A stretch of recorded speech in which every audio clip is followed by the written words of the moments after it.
Bismillah ar-Rahman ar-Rahim. Allahumma salli ala Muhammad wa ali Muhammad. My dear sisters and brothers, Assalamu alaikum wa rahmatullahi ta'ala wa barakatuh.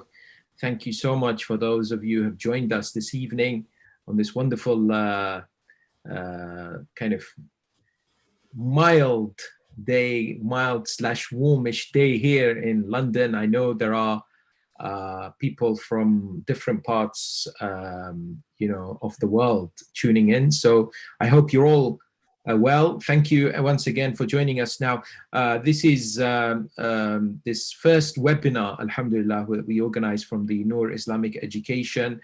Not because we've just been formed, we've been around for a few years, but we are thankful to Allah subhanahu wa ta'ala for COVID, I think, because what it's done is kind of given us this opportunity to have more online interactions, because normally our courses are kind of face-to-face when it comes to marriage and parenting. But alhamdulillah, this is our first that we do online, and hope inshallah won't be our last. Hope that we can do much more going forward.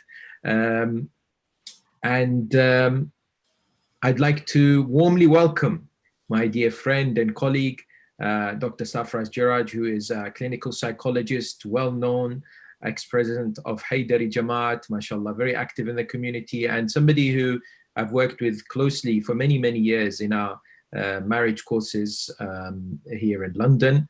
So, Assalamu alaikum, Dr. Sarfraz. Walaikum salam, Sheikh, and thanks for just stealing my thunder. You know, I had my whole intro and you've just done it for me, so nice one.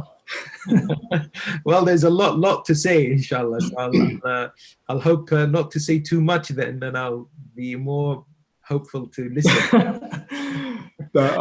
Just playing, and I guess, one thing we want to make sure is that, in these difficult times, stressful situations, very serious topics, doesn't mean that we should lose sight of humor. And humor is an incredibly important part of any relationship. And if we can just take opportunities to engage in a bit of humor whenever possible, this is another blessing from Allah subhanahu wa ta'ala. Oh, absolutely. And I remember at the beginning of this whole situation, right at the start of the lockdown here in the UK, I know in different countries have had different lockdown dates, but I made a small video about, I called it the Corona Fighter. And it was 3 minutes about smiling.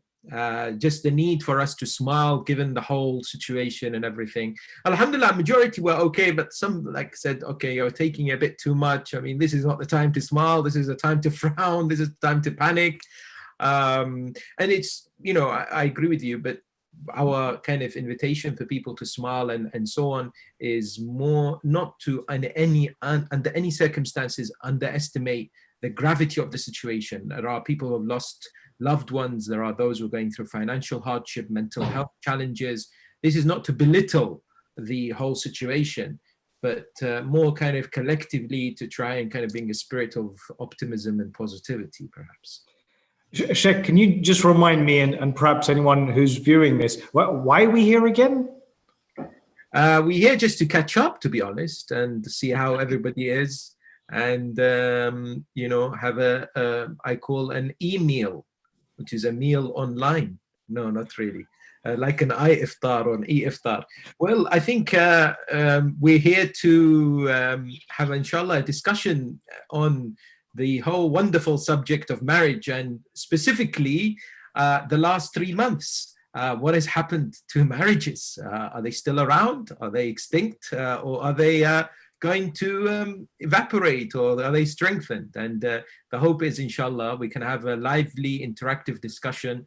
I really encourage all the sisters and brothers watching to join in, send in your comments, your observations, your questions. We will try our utmost to go through as much as we can. We've already had a few questions in, but we're super excited to talk about a survey that alhamdulillah we kind of myself and Dr. Sarfraz designed a few days ago, and thought, well, you know what, we're going to discuss this with people, so let's kind of find out what they actually feel. I mean, I'm sure there's loads of people out there who may not be able to join us or have different circumstances, but just to get a feel of, has really lockdown and isolation due to COVID-19 affected marital relationships? and what are the kind of benefits? What's because Alhamdulillah, myself, I'm happily married. I know that Sarfraz is happily married. So we'll talk about our own personal experiences as well.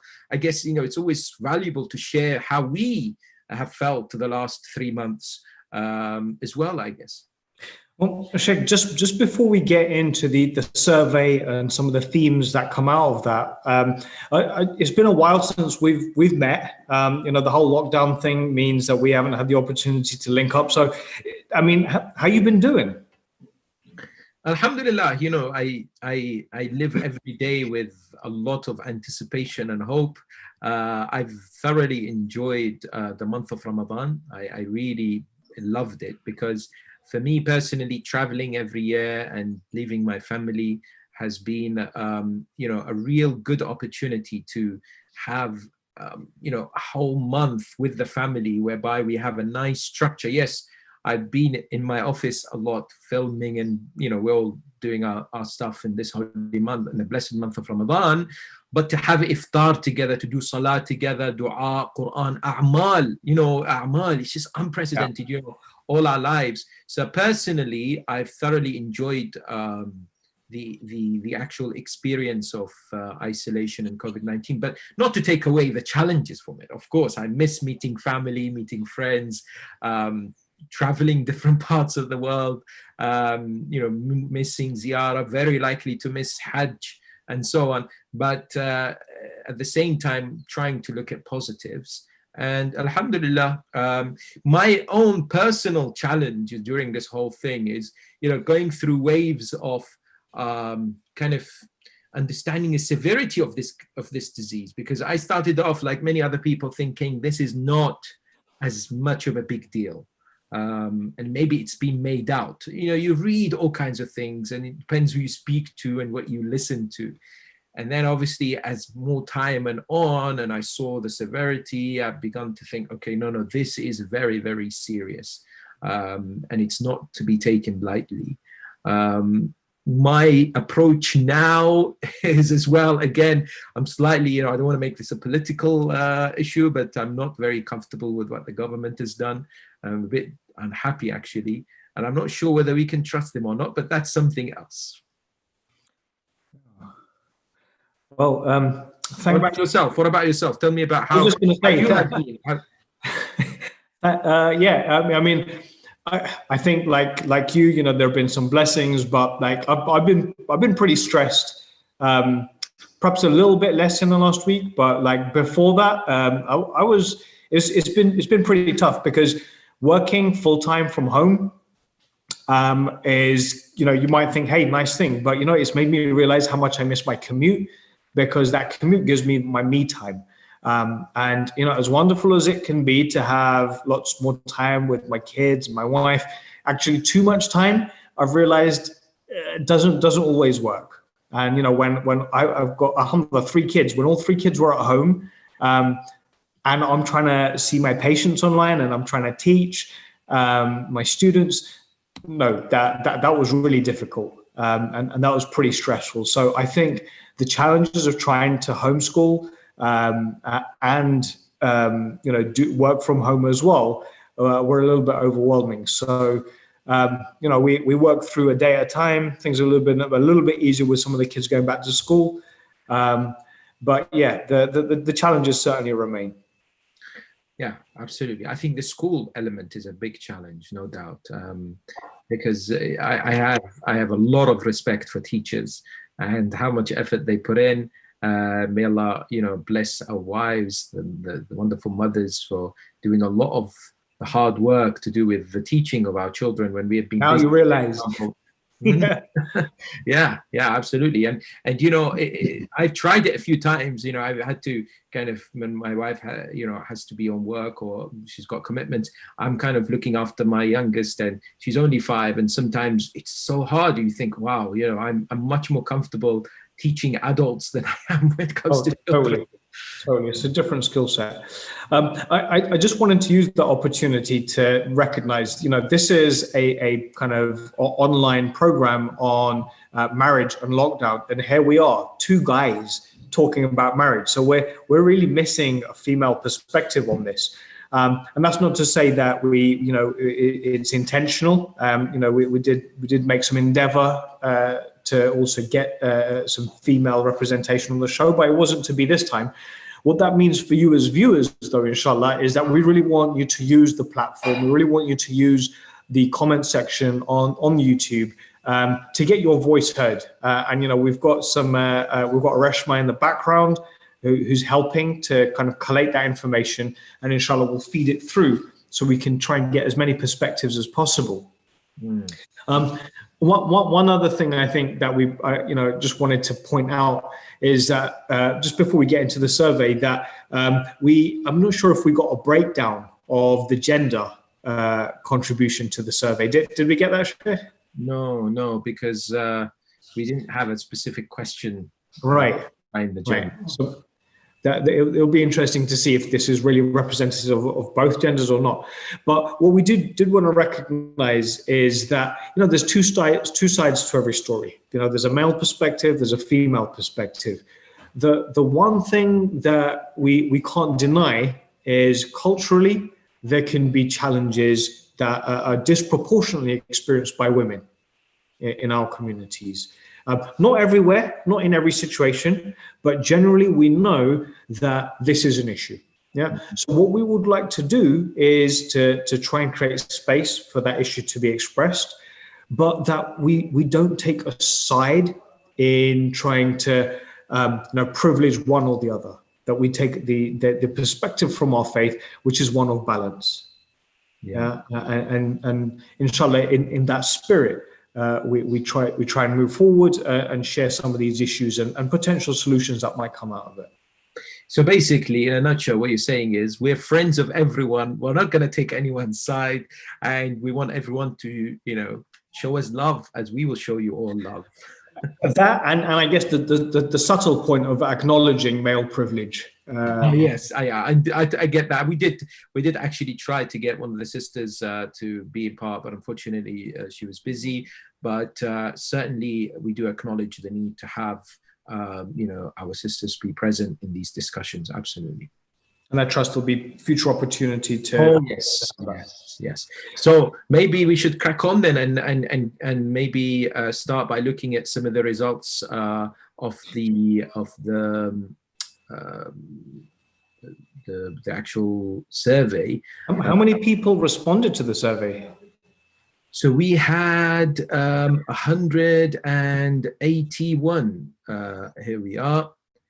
This is the kind of so here we can see 181 people answered, and the first question was, do people feel that their relationship is now better, about the same, and worse? So you can see here that alhamdulillah, I don't know what you think, Sarfraz, but for me that's a really positive start by a good 40% saying that the relationship is better, and the 45 saying it's about the same. And to me, that's quite good.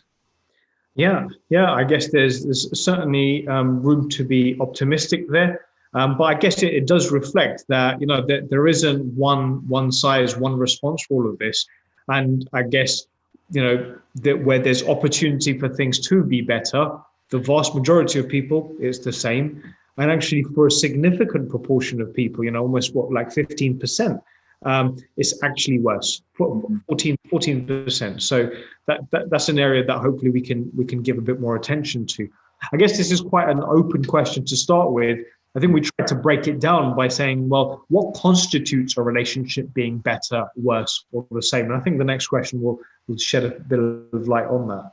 That's right. Yes. So the next question, to start off this kind of specific elements, is regarding the physical intimate relationship, and I guess one of the reasons why we kind of thought about this is because people being together at home, especially with children, sometimes can be a limiting factor where they're not able to spend that quality time through intimate relationship, but again, I mean, I'm surprised, although obviously the response now, the fact that the better one is much less than the previous question, But I think expect 22% would say it's better. But subhanallah, that's the amazing ability of human beings to be flexible given the hard time or difficulties. But mind you, the factor maybe that we should have asked here is whether they have children or not as well. Yeah. Sheikh, are we past the watershed? Well, I guess we can discuss, because this can still be watched later. So but we still discuss these issues in a as we always do, in a respectful manner. But it needs to be discussed. We can't basically just hide behind. Yeah, no, absolutely. And I mean, I think a topic that we might kind of come back to a little bit later is about understanding each other's needs. And how, just because I have one set of needs, it doesn't mean my partner is going to have exactly the same set of needs. We need to understand each other's needs. And it's often by meeting each other's needs, can we both be mutually satisfied. And I guess this is part of our fitrah. It's a part of a human need to have intimate time.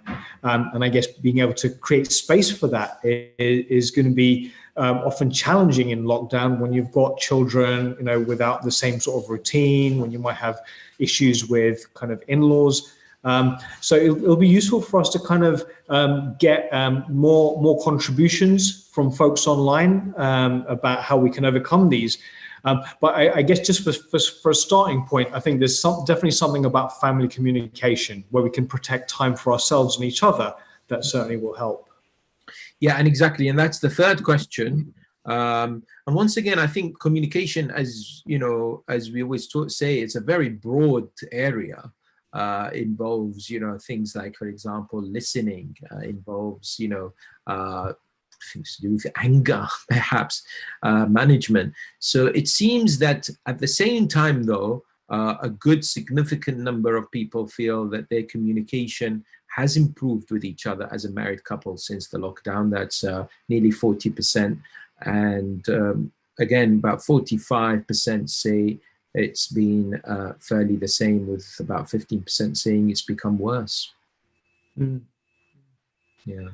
I guess another point just to kind of bring out of this is, if you've improved, does that make you good? Does that make you better than someone for whom it's worse? And I guess a point I would just want to acknowledge that there's certainly things that we can do to try and cope more effectively and less effectively. And hopefully there'll be some learning that comes out of our discussion today. But ultimately that, when things feel worse, primarily this is a natural consequence of the stress that we're under. One chooses for things to be worse. However, in understanding why things might be worse, rather than blaming ourselves, if we acknowledge that, first of all, it's a tough situation. So we don't have to pathologize and beat ourselves up for things being worse. Let's start by saying, what, it's understandable in these circumstances. The more stressed we are, the harder things are going to be. Now we've recognized that, what steps can we take that might improve the situation? Yeah, absolutely. Since the lockdown, has there been more fighting or less? So we're talking about conflict here. So it's, again, more of a specific area, related to communication. This is a little bit more balanced, isn't it?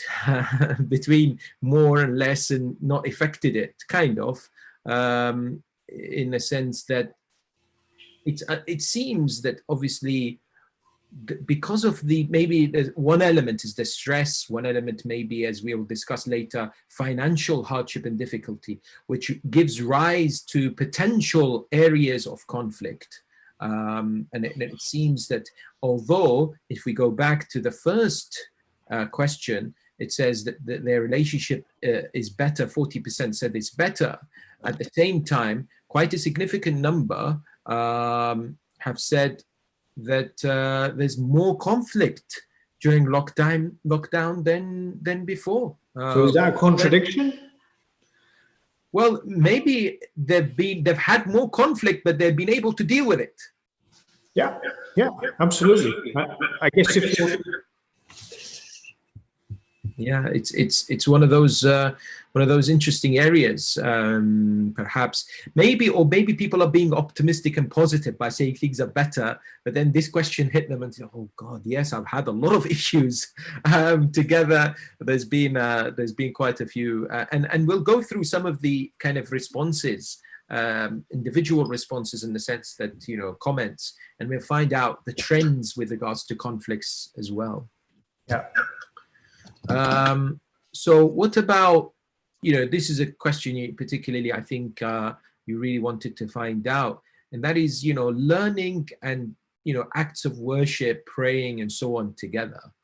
And it's wonderful to see that, quite considerably, people are using the opportunity to come together and to do whatever is getting them maybe closer together in the eyes of God, at least, education, learning, and performing salah and ibadah and dua and Quran, perhaps together. Quite a few, only 6% have said less than lockdown. I guess one part, this is related to also Shahr Ramadan, isn't it? Because Shahr Ramadan has made that opportunity, has presented us with a wonderful opportunity. Now, I don't know, there's a few questions. Did we want to go through them, Sarfraz, or should we kind of, because I can't see the screen. Yeah, I mean, there definitely were questions related to this. I'm wondering if we just cover the last few questions, then we can cover the themes. Yeah, okay. So it says, if you have children, has your relationship together since the lockdown improved, stayed the same, has become worse? And obviously not applicable is for those who don't have children. I wonder, yeah, what's your take on this one? Yeah, I mean, I think similarly to, the earlier point where there's more fights, well, if you're together more, you might have more opportunities to do, to build your bonds, but you've also got more opportunities to fall out. So I guess that's a good way of explaining how you might have both without it being a contradiction. And actually, I think compared to my experience, it's great that, there is a lot of people having improved relationships. I would certainly concur with that from my experience, where although it has been more stressful at times, it's also been better. So, I've been maybe shouting more, but we've also had more quality conversations together. So I think it can be a bit of both. And I guess just becoming more aware of that then allows us to be a bit more intentional, a bit more strategic with, how is it I'm communicating with my children? How is it I'm communicating with my spouse? Yeah. Okay. Question 7 is, have you experienced any form of domestic abuse? And alhamdulillah, the vast majority have said no, but some have, of course. And that's 6.63%. I mean, that's still far too many. Very significant, yes. That's more than 1 in 20. And I'm wondering, for our viewers, if you think about 20 couples that would one of those couples experiencing domestic violence be one couple too many? Absolutely. And I think here people can see maybe on the screen some of those who have gone through domestic abuse, what they have commented. It's some have said it's verbal, some have actually said it's physical, maybe related to anxiety. You have false accusations, brainwashing kids. I mean, a number of challenging issues here, and I think it's worth acknowledging that while for many lockdown may have been stressful, I think when we get into the realm of domestic abuse, this is definitely the much more severe end of the spectrum. And I guess what we want to point out first and foremost, that safety of an individual, safety of your children is paramount.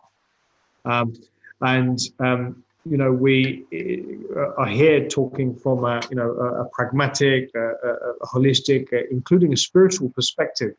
And our right or our duty to safety is paramount. Beyond any other factor, safety is paramount. Now, what can we do? Now, there's not necessarily any quick fix answers, and that isn't the main topic here. But I think we wanted to kind of address this early from the point of view that we are blessed with abilities, with understandings, with choices. But all of our blessings aren't always located within us. Sometimes our blessings are located around us. And if it comes to certainly a point of your safety, then you need to think about who you can reach out to. Confidentiality is of course very important, but sometimes protecting confidentiality at the expense of someone's safety may not be the wise decision. So at the end of the session, we're going to be sharing some links through some work we've been doing on the CoEdge website on a link tree, which gives you access to a number of resources. So domestic abuse is one of the areas that we've got a number of resources that you can access to get some more information to understand how you might be able to protect your safety. Just like to acknowledge again, that is the more severe end of the spectrum. And, this question that we've asked here is about domestic abuse, not necessarily restricted to domestic violence. And there's a number of different... We have to also, remind everybody about the fact that in no shape or form does the religion of Islam condone any form of abuse towards the wife or the husband in any way whatsoever, whether it be emotional, verbal, or physical.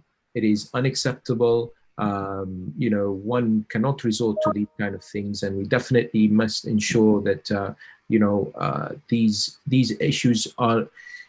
Yes, we have to seek help. We mustn't suffer in silence as well. We have to be able to kind of seek assistance. And this is not only in the Muslim community, but it seems to be reflective in the wider community. I've seen surveys where, rates of domestic abuse have gone up in different communities here in the United Kingdom, at least since the lockdown.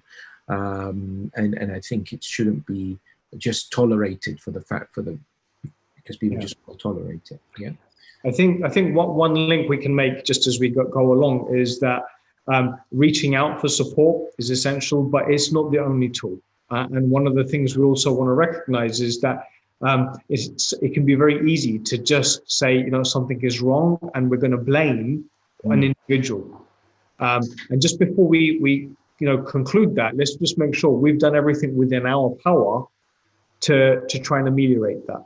And perhaps communication is one aspect that might assist with that. Yeah, absolutely. So this is the next question is, do we know anyone who has experienced the domestic abuse since the lockdown? And again, people have responded that majority don't, but there are some who have. So it's exactly the same figure as the previous question. Which suggests that maybe that it's happening if it's happening to you, but maybe you don't know if it's happening to anyone else. Perhaps kind of reflecting how there's so much stigma associated with it, and certainly within our communities, it's really, really hard to talk to anyone else about it. And I think there may be good reasons to not talk about it, but I don't think there's ever a good reason to not talk about it at all. And finding the right person, the right confidential person, maybe a professional to talk about it with, can be helpful. Yeah, absolutely, absolutely. So we then asked people to kind of give us an idea of some of the benefits and some of the kind of challenges that they themselves faced in this particular period of time. And I think it'll be interesting maybe, Sarfraz, to go through some of them. Yeah. And I think, I was just glad to hear that there's some benefits, because, sometimes I'm just feeling really negative and I'm thinking, man, surely there's no benefits to lockdown. I just want to be out there. I just want things to be back to normal. But I guess that may reflect just an individual experience, but also maybe a more negative kind of approach, a negative view on things. And we acknowledge there's always more than one side. So hopefully this discussion allows us to benefit from an understanding of both sides, the challenges and the benefits. Sheikh, you mentioned one of the key benefits that you notice in Ramadan. Yeah. And that seems to have been one of the themes that really has come through in this survey, which is related to being able to do more things together as a family. Yeah. I don't know if you can see this screen that I'm sharing now. So this is some of the benefits that we are having here. Is it too small? Maybe I'm gonna. I think this seems okay for us for now. Yeah. So yes, you're right. It's the ability to maybe spend more time together. It says here, help communication, understand each other, learn about, being able to forgive each other easily. It's interesting. I mean, just in the run up to Brexit, you had a major challenge on transportation of goods and customs borders, and how we live in a society that's just in time. Everything is there when you need it, and it happens just in time. And any interruption to that is somehow unacceptable. And I guess maybe this kind of lockdown experience kind of teaches us that we can't have everything exactly when we want it, and maybe that's a good thing in terms of the patience that we might develop. So yeah, I think I can certainly reflect on that for my own benefit a bit more. Yeah. I think some of the maybe sisters and brothers watching and others maybe later are able to relate to this. Certainly we've all had that opportunity time to laugh together, improve relationship. This is a good point about seeing what the other does at home and appreciating this about them and the effort they put into the work, or kids, or homemaking. Because, sometimes obviously before lockdown, the kind of couple is one at work, one staying at home, and obviously they together in the weekends and whatever. But now they can virtually see the kind of what needs to happen, especially when it comes to kind of household chores and everything else that goes on in the house, perhaps. It doesn't just happen by itself. No, it doesn't. As we always say, it doesn't. That's enabled people to actually realize this. Sometimes, I think COVID, what it's done is that brought us back down to earth again, the kind of humility aspect, especially with the environment, especially with appreciating our mosques and centers, appreciating, the freedoms that we had in the past. And sometimes we need that wake-up call, I think. Because we're too busy in our day-to-day lives and fixated into the routine. And so Allah subhanahu wa ta'ala then stops everything, and it's a reset. And this has given us an opportunity to appreciate and be thankful and display gratitude, perhaps. Yeah. It's interesting, this point here about dad-child relationships. Why we're not talking about mom-child relationships? Maybe that's because the commute or the role that the father might normally take, it inhibits the development of that relationship with the child. I don't know, has you being at home more affected your relationship with your children, Sheikh? It has made it positive in many ways, in the sense that because we have more time, there's less time traveling, going, coming back, etc. It has made it positive. But at the same time, what it has done is in a need for discipline, because the children not being,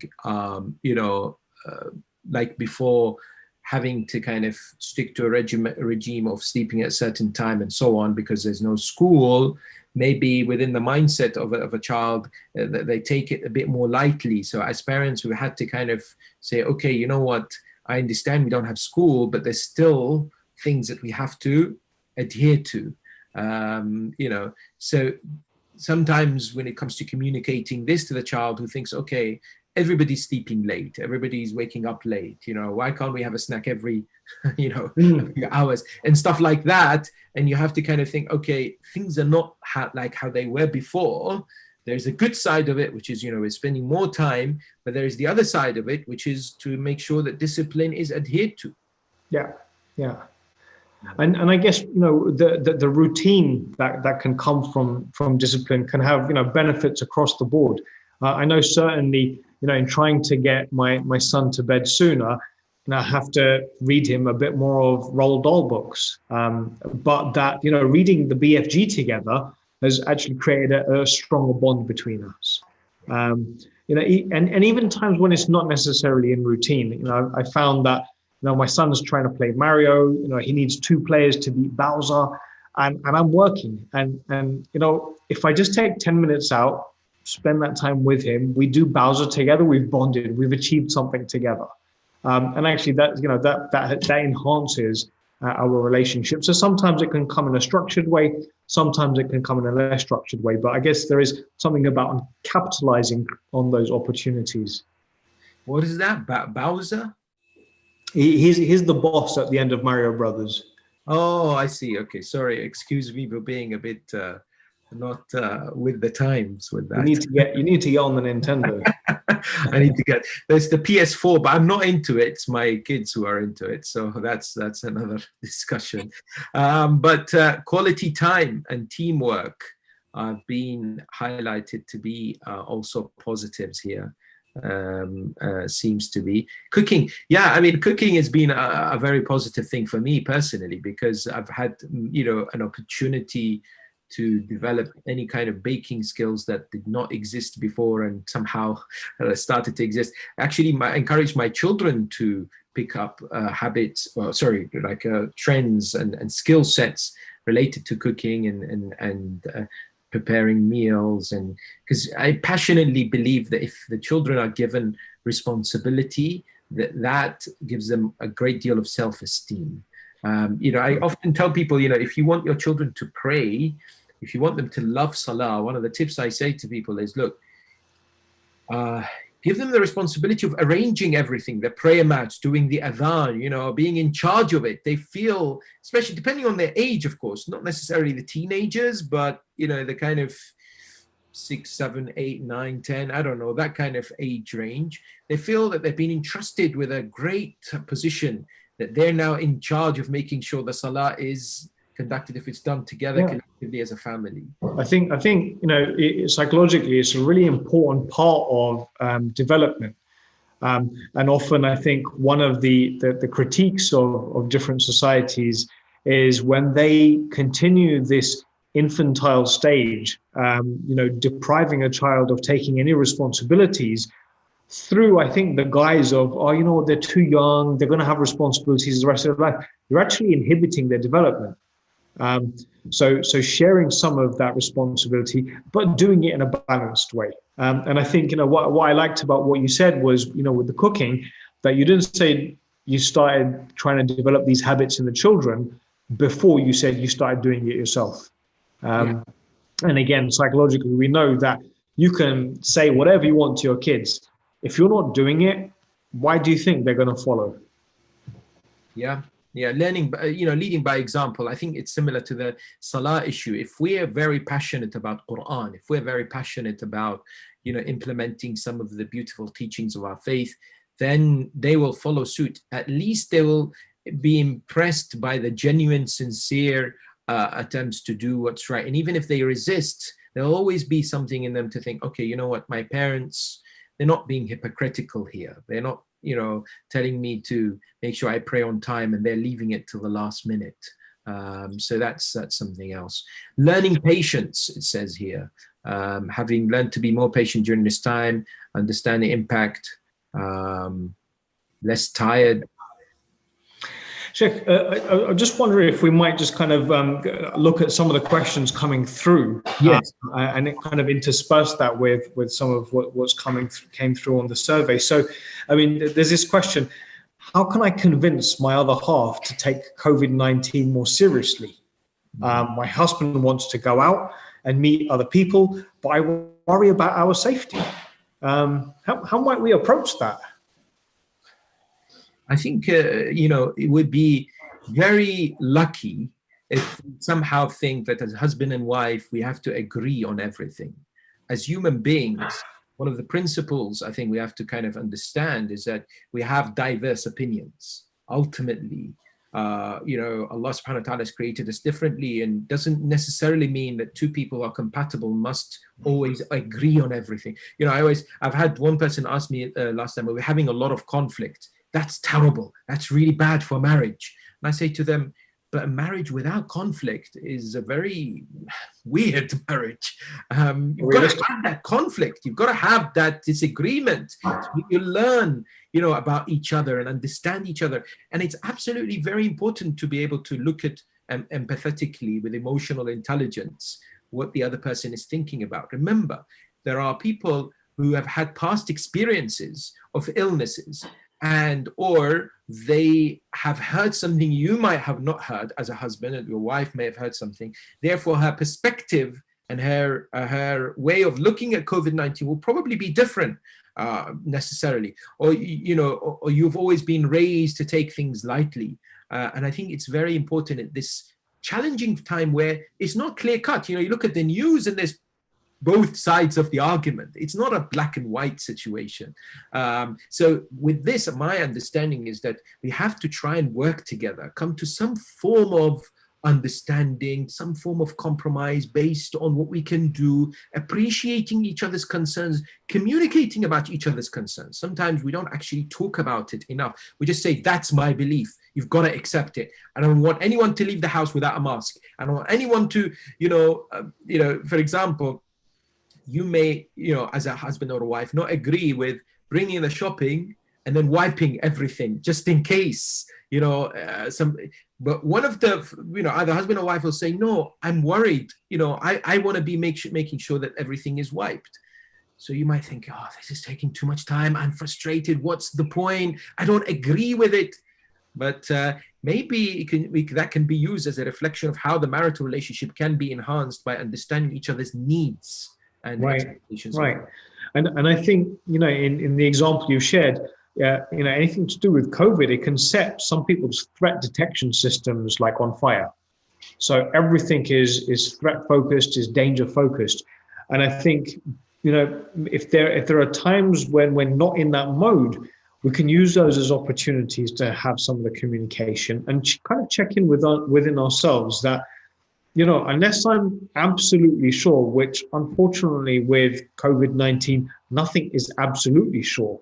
There may be more cautious paths to take, there may be less cautious paths to take. But I guess in a relationship, ultimately, there's got to be something about compromise.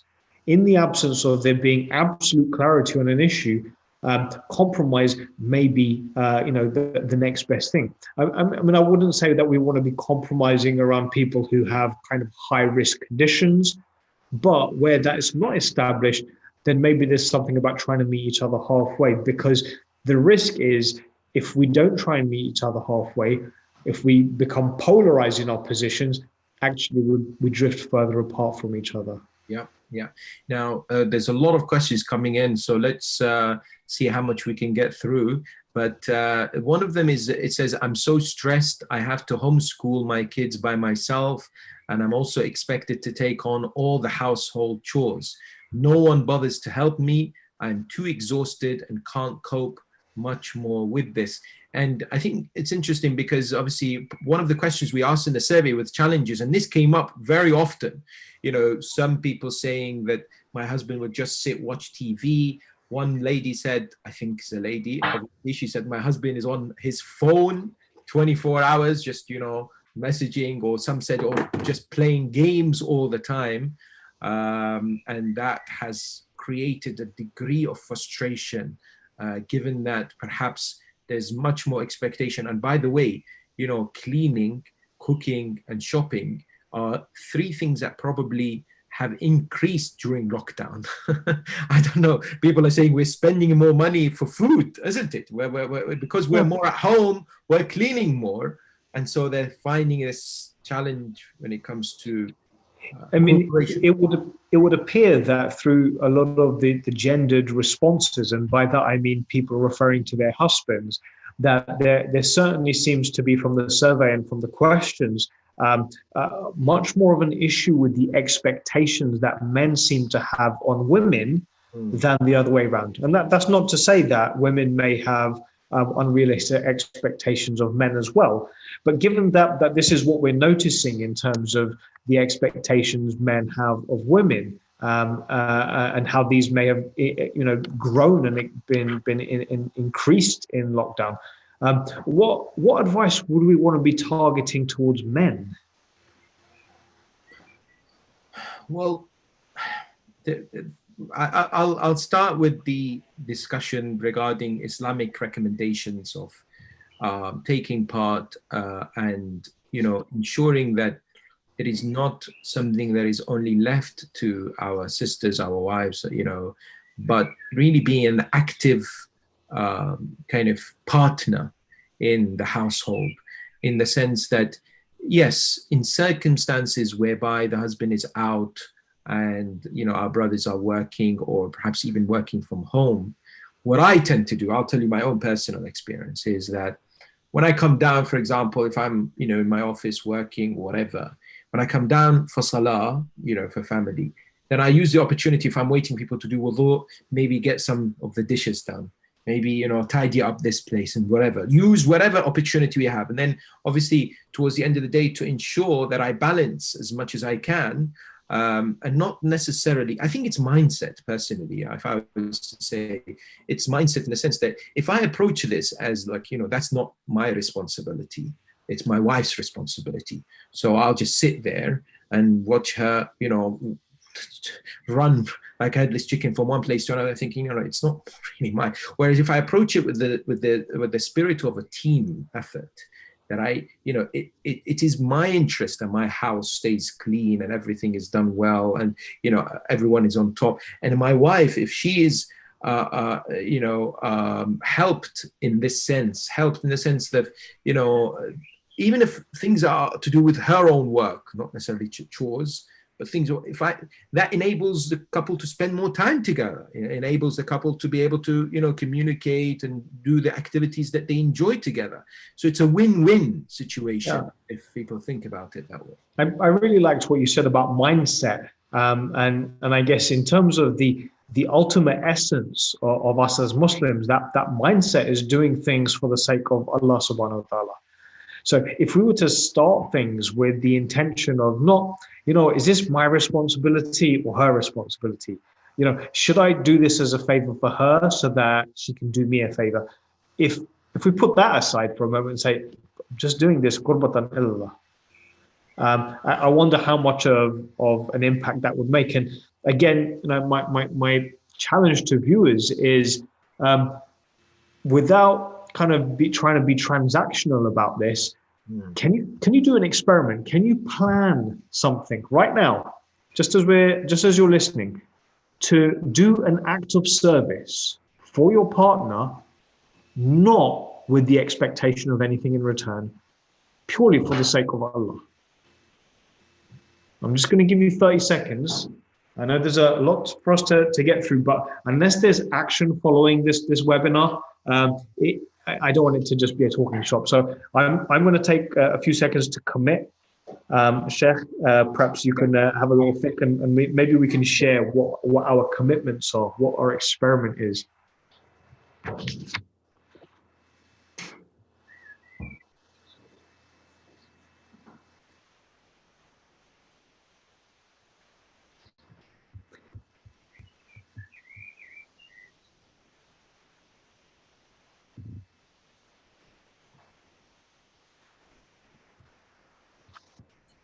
Okay, Bismillah ar-Rahman ar-Rahim. I've just realized I don't think I can share my commitment because my wife is in the background. And if I share it, then it won't be purely for the intention of Allah subhanahu wa ta'ala. So I'm just going to wait until she leaves, and then I might share my day. What did you commit to?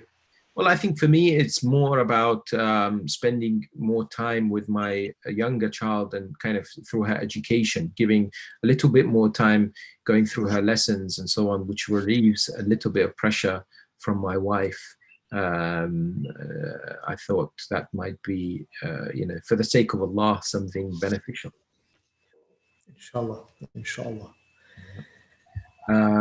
Should we come back to yours and maybe go to another question? Yeah, I mean, I'm often saying, I'm going to iron her work clothes before she goes to work, so that the next time I'm in a rush, then I can call her and say, hey, you know what, I done yours last time. But in fact, I think my intention is I'm going to iron her work clothes, and I'm going to make sure I don't use that this is just for the sake of Allah subhanahu wa ta'ala. Inshallah, she benefits, and I don't make it transactional, and let's see what impact that has on me.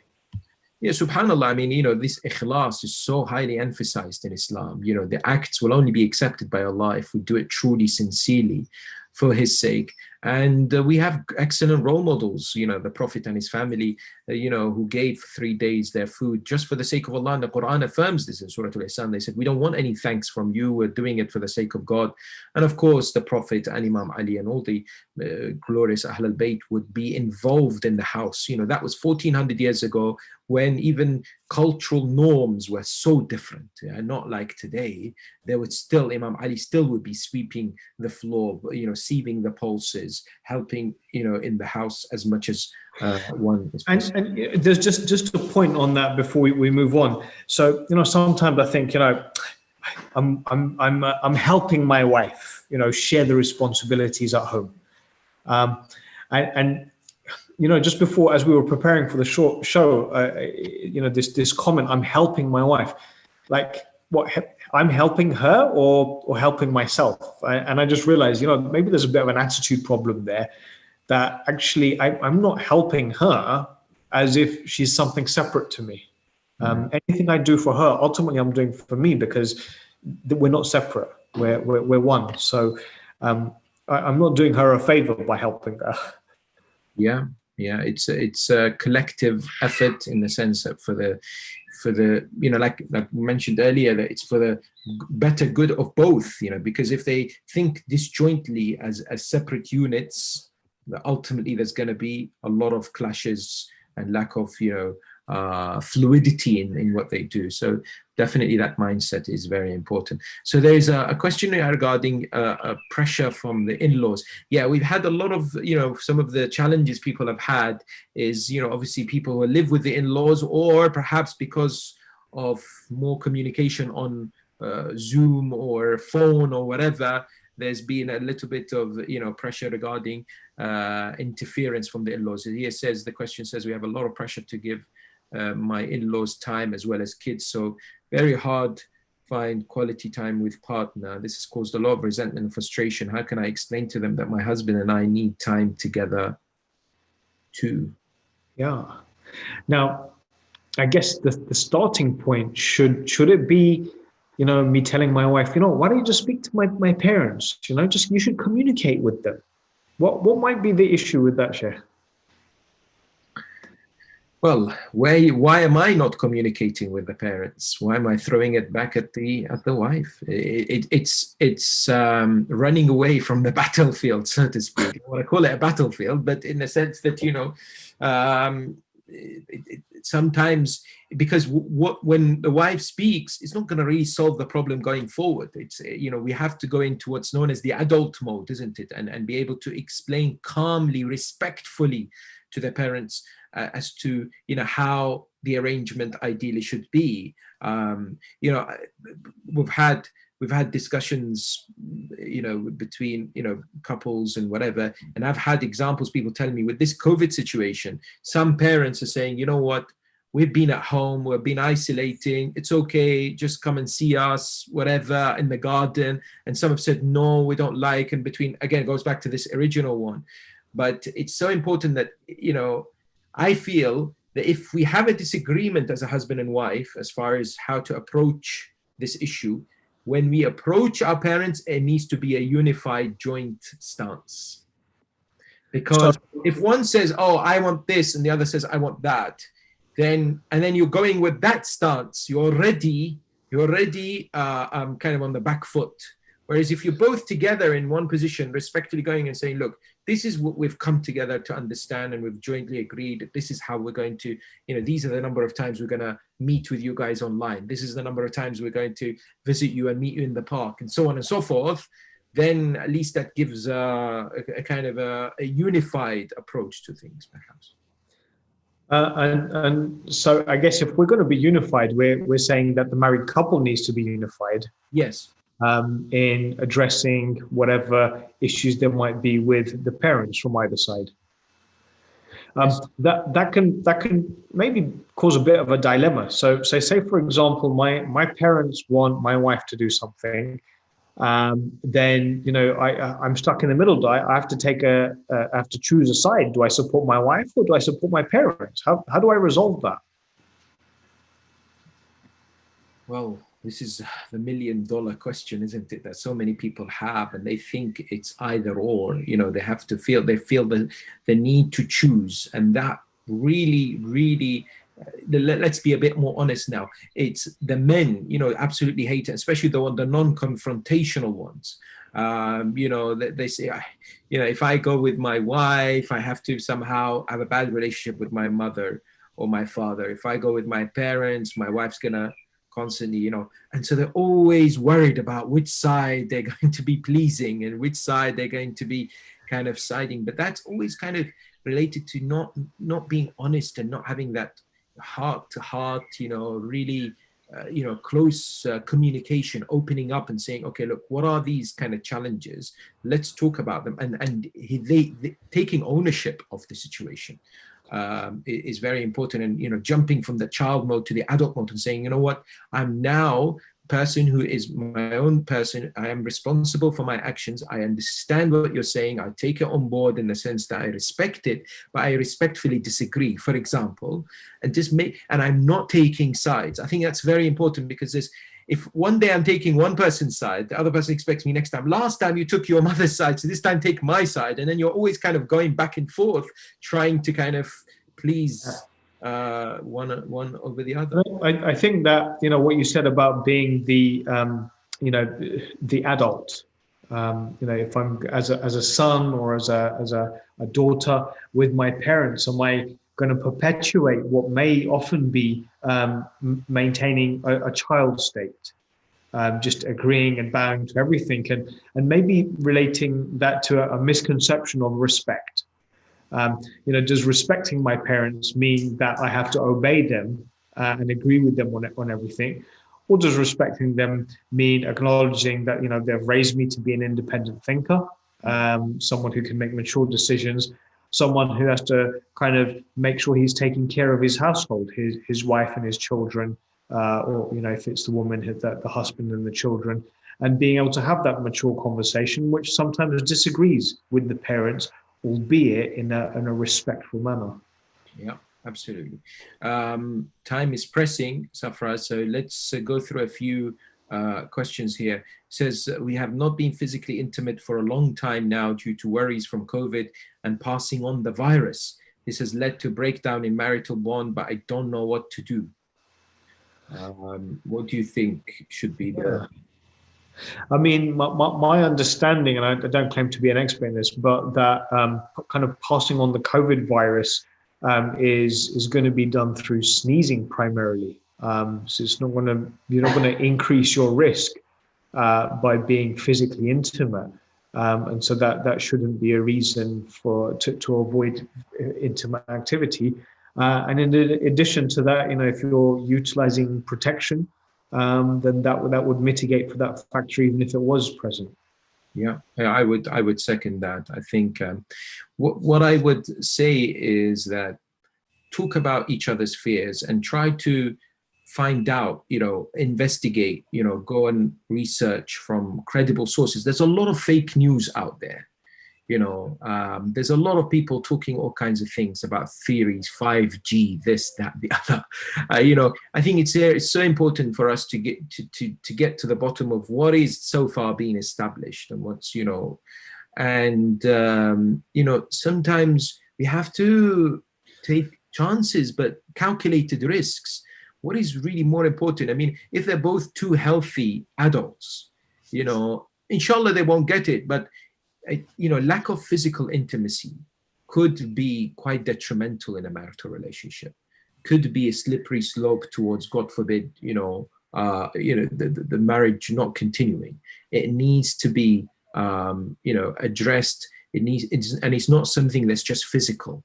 It's the whole process, from morning till night, from day to day. It's about how one treats the other. It's about the time that's spent. It's about the love languages. So that has to be taken into consideration, I think, in this particular regard. But on this point, there's a practical tip or a practical advice that I offer my sisters and brothers.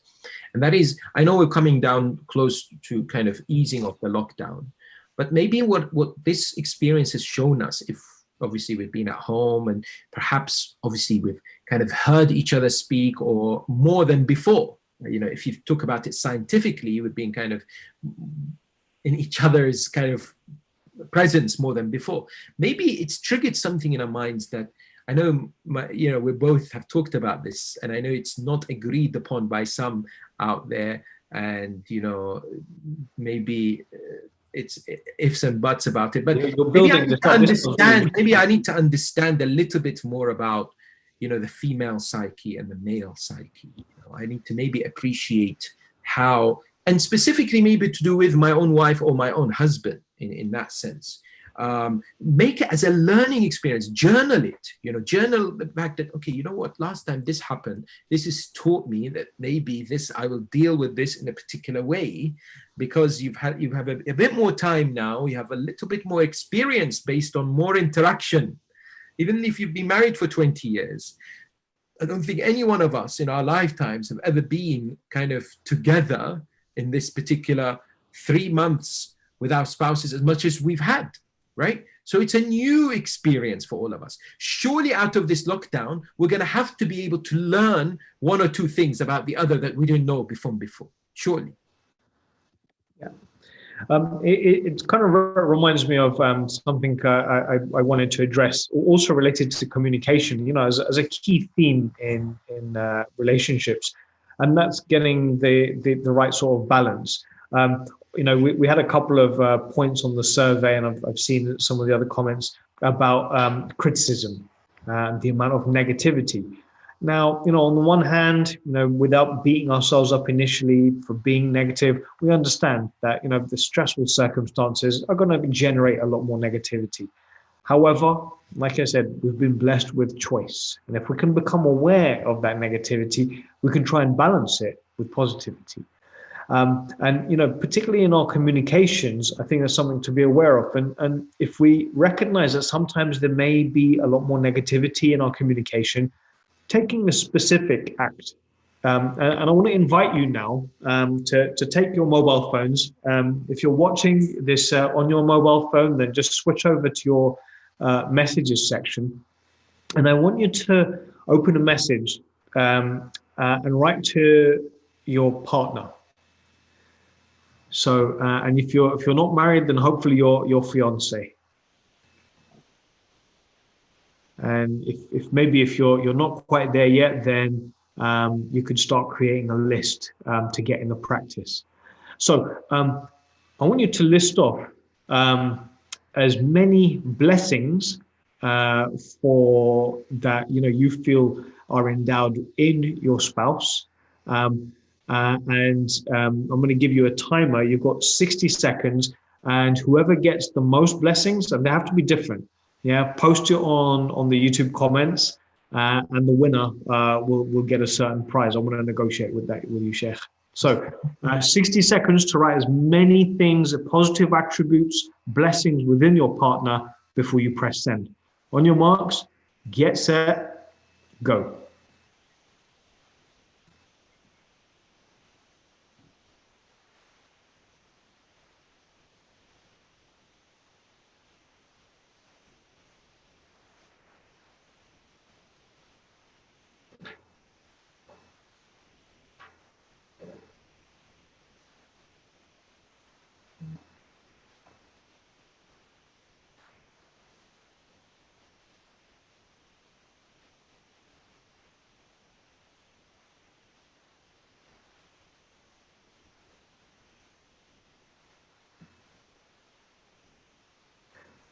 20 seconds left.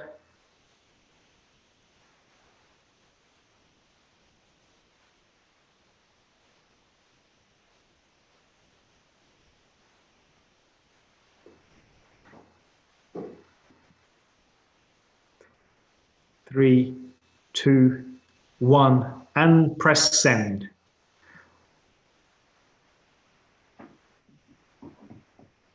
Okay, so hopefully, even if nothing else comes out of your time spent here, you've taken one action that has put a smile on your spouse's face. So that was just alluding back to this idea of balance and balance in our communication and protecting that time to create balance. Now, one other point that we can build on from this is related to how we spend our time, how we protect our time. And people have, already mentioned my parents, my in-laws putting pressure on me, and that doesn't give us enough time to be intimate together. So in being able to communicate that with them as a family, being proactive. Now, of course, it would be nice to maybe spend, spontaneous time in intimate ways or in other ways, any other quality way in which you might spend time together with your children, with your spouse, and indeed alone. So I guess the last sort of maybe more interactive part that I want to suggest is it requires you to get your phone out one more time and maybe look at the week or two ahead and see if you can schedule in some protected time for each person in your household. That might be an hour just dedicated to your child, an hour just dedicated to your mother, an hour just dedicated to your partner. And in addition to that, an hour just dedicated for yourself. Now, just before you, or maybe just as you're doing that, Sheikh, is there any good reason, or is it selfish for us to take out and protect time just for ourselves? I think it's very much needed. I think one of the things people realized in this lockdown is the need to give each other space in a marital relationship as well.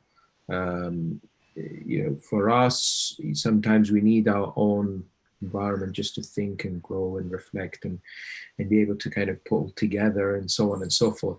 So it is something good.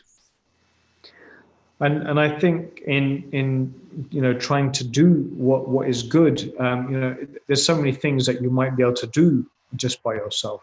I think consider, if you're protecting that time for yourself, consider it as an investment. Not that you should be pushing yourself hard to do some catch up on some work. No, that's not protecting time for yourself. But protecting time for yourself doesn't necessarily just mean another episode on Netflix or just catching up on your Insta. Maybe protecting time for yourself in terms of reflection. If we think about our hadith and the value of reflection, if I'm going to protect or invest that 1 hour for myself, I want it to be the equivalent of 70 years of ibadah. So we know that it's there. It's doing it in a strategic way, but it's also planning it together with your partner so that if you're going to have time for yourself, you don't need your kids around you.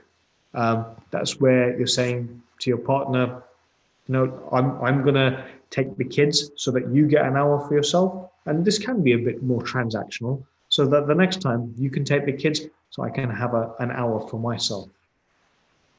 Excellent. Yeah, very good. Very good. I know some of you watching thinking, this is not for me. I don't want to try this out. I don't want to send this message. I don't want to write this down.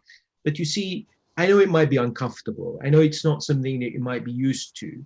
But the only way for us to change positively is if we do something that is uncomfortable and break that kind of cycle, that habit that we might have or in our own bubble. We've got to maybe step out and say, you know what, I need to, if I want the situation to improve, and we all want the situation to improve. It doesn't matter. It's not if you have a fantastic relationship, it can also be better.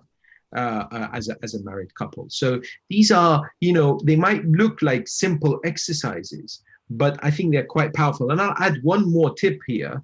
I know we've got about 5 minutes, and we've got a couple more questions that I think we're being reminded as well, just to kind of tackle quickly. But one tip that we often present is this listening time. And often what happens in conversation between husband and wife is that we interject each other, and we're not listening to understand, but we're listening to reply. And because we're together in the household and so on, maybe allocate once a week where you sit down, and one starts with 3 minutes, and the other is not allowed to say anything, but should pay attention to what's being said and trying to figure out. And then 3 minutes could be how the day has been, or some challenges that they've faced, or some concern that they might have, or some lovely memory, whatever it is. But it should be one where we pay attention and be closely attentive to, and then repeat the same. And this listening time is very important on a regular basis for couples to practice, because what it does is we have out there some husbands who are introverts and some wives who are extroverts, and vice versa. And sometimes all they do is just they're quiet, they're thinking inside, and the other person's shouting over their head, or just loud, and then they're not getting their points across, or they're not being heard, for example. And it's very important that listening practice happens on a regular basis, I think. Well, Sheikh, I think as we're coming towards the end of this show, I've just tried to put into practice what you've suggested. I was just doing a little listening time with you, and, just didn't interrupt. And so, seeing as I've done that, I wonder if you might be interested in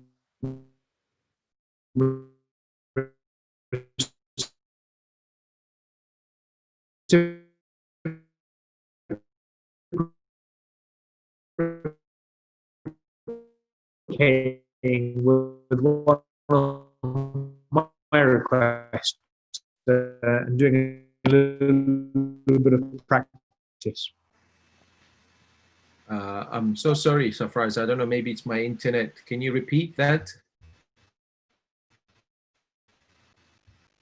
Okay, maybe what I... Yes. I'm back again. Sorry. Are you? Can you hear me? Okay. Yes. Okay. Sorry. I didn't hear the message you said earlier. Yeah. So my request was for you to reciprocate if you'd consider it. So we had this point about in-laws and having a chat with your own parents. So I just wanted you to imagine if I was your father, and your wife had some issue because me and your mother were very demanding of your time, and you guys just needed a bit of your own space. How would you have that conversation with me? Could you just do a quick role play? Let's do a quick role play. Okay, so phone call or Zoom? Yeah, let's Zoom it. Let's Zoom it. Okay, so here we are, Zoom. Salaam alaikum. How are you, my dear father? Alhamdulillah. Alhamdulillah. How are you keeping? How's your health? Yeah, not too bad. There's always something going on, but it's good to have you and your wife, always there for us. Love, really appreciate it all the time. It's great to see finally you know how to use Zoom. Yeah. Well, that was another one of the wonderful things that your wife showed me how to do. Oh, alhamdulillah. That's good. I am glad that my wife is helpful in that sense. Great. What I wanted to ask you or speak to your father is that, I have always been, very grateful for your assistance and help. I've really benefited from your kindness and your wisdom. But I wanted at the same time to discuss a matter with you, which I feel it's very important for me. And I feel I need to be able to have an open and frank discussion with you. This sounds serious. Everything okay? Everything's perfectly fine. You don't need to worry at all. Then why are we talking? Because it's very important that we have a conversation about it. Because if we don't have a conversation about it, it will always be between people. And I don't want people to speak about and behind our backs. but for us to have an open and frank discussion so that you're clear on what's in my mind, because Yeah, it's sure. I'm listening. I'm intrigued. discussion that's very important for me as well. Yeah. Okay. So what's the issue?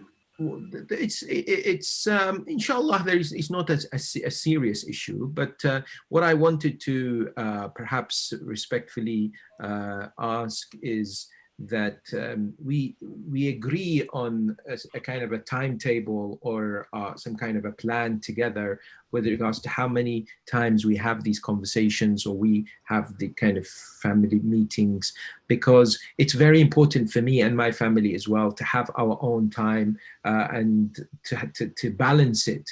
And you have you have taught me when I'm young, and you have really encouraged me to ensure that I respect my wife and my family, and I have to do that before God the Almighty. So I want to make sure that I do the right thing. So I wanted us to have a clear and open discussion. What is your expectation? Is it okay for us to kind of to talk about when? Yeah, you pointed this out, that I taught you to respect your wife and your family, and so I mean I'm glad you raised this, and this is what I've taught you. I guess in my day, we never had these things where you would need some time separate from your parents. They ask you to do something, you do it, and I hope I haven't been too demanding, but maybe if you feel you don't get enough time, then this is the new generation.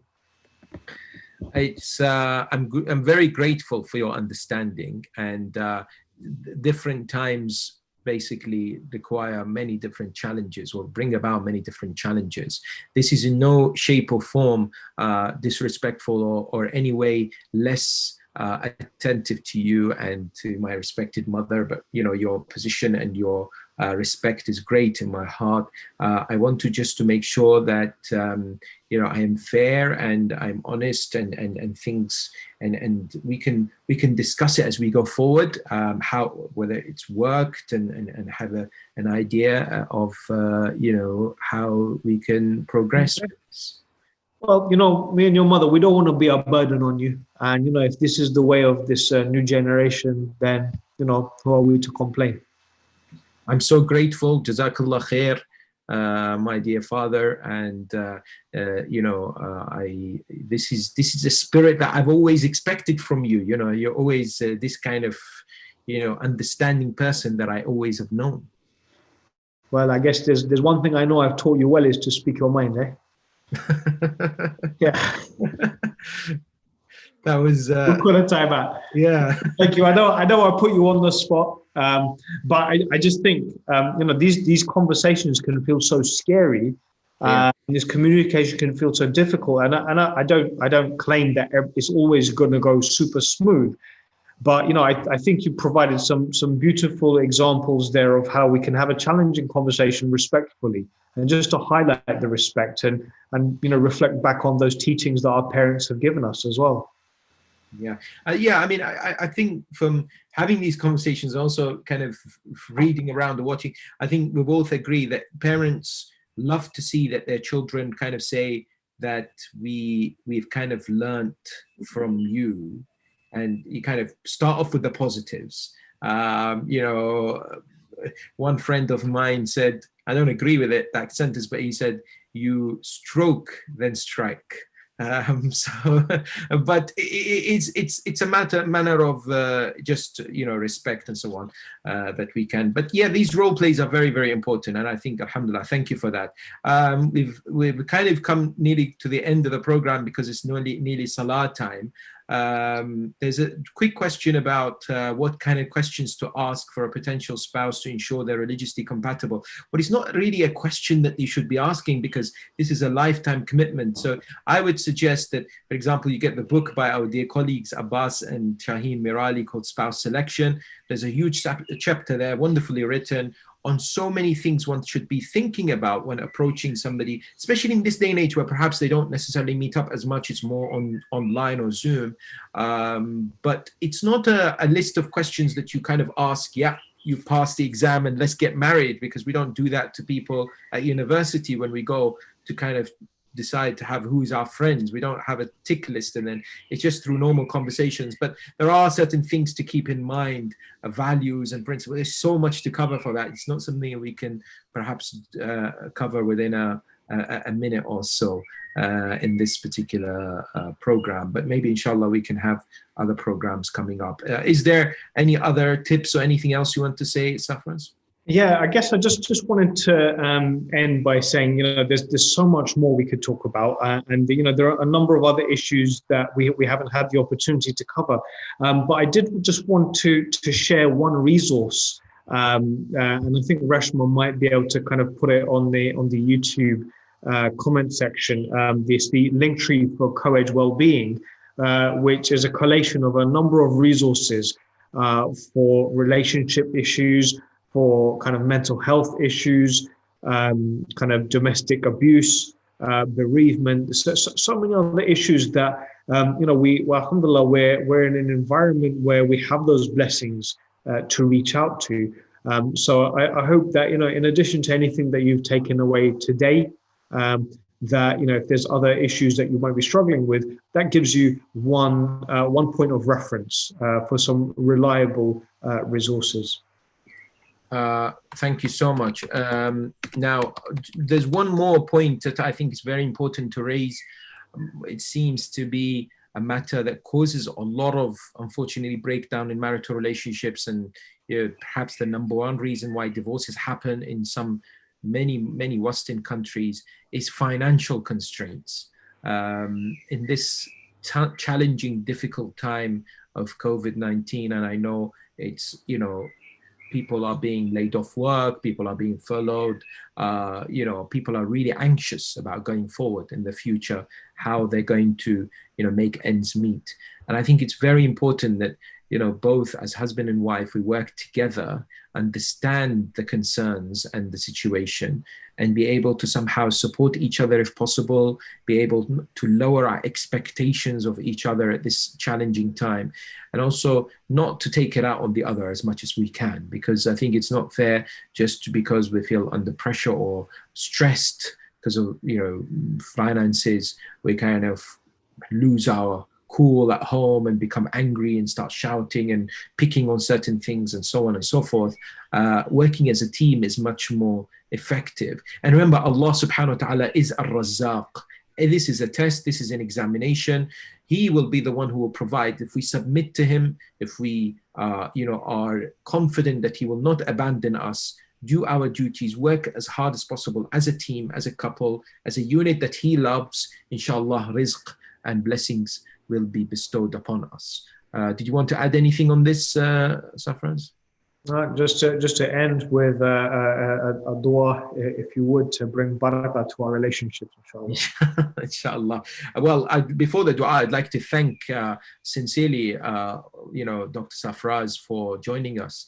And alhamdulillah, putting in so much valuable input and points in this particular discussion. Really grateful for his participation, and really grateful for all the sisters and brothers for joining and taking part, sending in your questions. May Allah subhanahu wa ta'ala bless you all. I hope inshallah you can join us in our future programs and webinars and discussions, as well as face-to-face programs. If you want to be kind of constantly aware of our programs, and do make sure you like our Facebook page, Instagram, Twitter, YouTube. We will have a website, islamiced.org, out in the next few weeks, inshallah. And I hope that you can all stay safe, well, happy, with a strong, flourishing, committed, determined, loving relationship, inshallah, under the watchful, blissful, merciful eyes of the Almighty subhanahu wa ta'ala. Don't forget to recite chapter 25, verse number 74, one of my favorite verses, which is a dua for those who are not married to get married, a dua for those who are married to have a healthier relationship, and it's a dua for those who do not have children to have children, and it's a dua for those who have children to have righteous, to be able to raise their children to become righteous.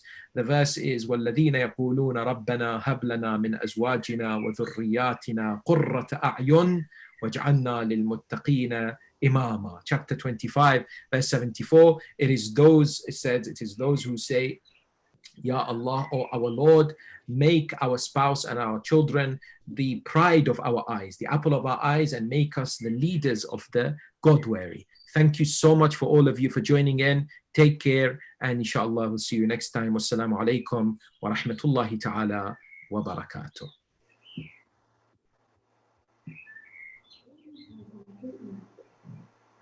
Stream has finished.